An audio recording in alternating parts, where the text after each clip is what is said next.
একদম সব মুসলিমদেরকে মার।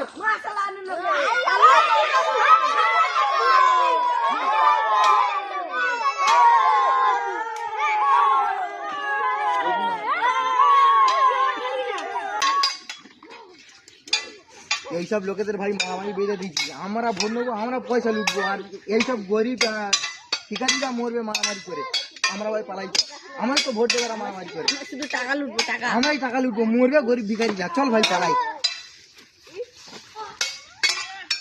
গাইস, আমরা এই ভিডিওর মাধ্যমে একটা নাটকের মাধ্যমে দেখালাম যে আমাদের এইসব গ্রামাঞ্চলে ভোট যখন হয় আমাদের মধ্যে মারামারি বাজিয়ে দিয়ে আসব নেতারা সে যার ভোট লোটে, সে যার পয়সা লোটে। তাই আমরা এই মেসেজটা দিতে চাইছি সবাইকে যে এইসব মারামারি না করে ভোটের সময় সে যার ভোটটা গিয়ে নিজে দিন, আর এইসব মারামারি থেকে দূরে থাকুন। আর হিন্দু মুসলিম থেকে তো হিন্দু মুসলিম কেউ কারোর পর নয়, আমরা সব আপন, সবাই সবার আপন। তো এই ভিডিওটা ভালো লাগলে সাবস্ক্রাইব করুন।